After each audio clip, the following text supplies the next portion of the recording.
കുറച്ച് സിലോപ്പി കിട്ടിയിട്ടോ. കറി വെക്കാനും വറക്കാനും ഒക്കെ നല്ലതാണ്. ഞാനിപ്പോൾ ഇവിടെ കറിയാണ് റെഡിയാക്കുന്നത് കേട്ടോ. കല്ലുപ്പിട്ട് നല്ല വൃത്തിയായിട്ട് കഴുകി മാറ്റുക. അതിനുശേഷം കുറച്ച് ഇഞ്ചി വെളുത്തുള്ളി നമ്മളുടെ വെളിച്ചെണ്ണയിൽ ഇതുപോലെ ഒന്ന് റെഡിയാക്കി എടുക്കുക.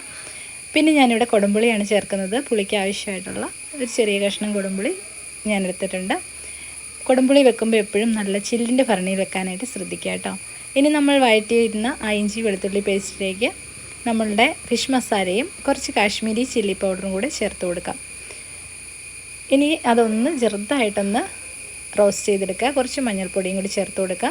നേരത്തെ റെഡിയാക്കി വെച്ചിരിക്കുന്ന പുളിവെള്ളം നമുക്കങ്ങ് ചേർത്ത് കൊടുക്കാം. ഇതെല്ലാം ഫ്ലെയിം ഓഫ് ചെയ്തിട്ട് വേണം കേട്ടോ ചെയ്യാനായിട്ട്. പുളിവെള്ളം ഒഴിച്ച് ഉപ്പും ചേർത്തതിന് ശേഷം വീണ്ടും ഫ്ലെയിം ഇട്ട് കൊടുക്കുക. ഈ അരപ്പ് നന്നായിട്ട് തിളച്ചതിന് ശേഷം നമുക്ക് നമ്മളുടെ മീൻ കഷ്ണങ്ങൾ കഴുകി വൃത്തിയാക്കിയിരിക്കുന്ന മീൻ കഷ്ണങ്ങൾ ചേർത്ത് കൊടുക്കാം കേട്ടോ. ഇതൊക്കെ എല്ലാവർക്കും അറിയാവുന്നതായിരിക്കും. എന്നാലും ആർക്കെങ്കിലും അറിയാത്തവരുണ്ടെങ്കിൽ അവർക്കൊന്ന് ട്രൈ ചെയ്ത് നോക്കാവുന്നതാണ്. ഇനി ആവശ്യത്തിന് ഉപ്പ് ഈ സമയത്തൊന്ന് ചേർത്ത് കൊടുക്കുക. അതിനുശേഷം നമുക്ക് ആവശ്യമായ അരപ്പും കൂടി ഒന്ന് റെഡിയാക്കി എടുക്കാം. തേങ്ങ ചേർക്കാതെയും വെക്കാം, ചേർത്തും വെക്കാം. ഞാനിവിടെ കുറച്ച് തേങ്ങ അരച്ച് ചേർക്കുന്നുണ്ട്.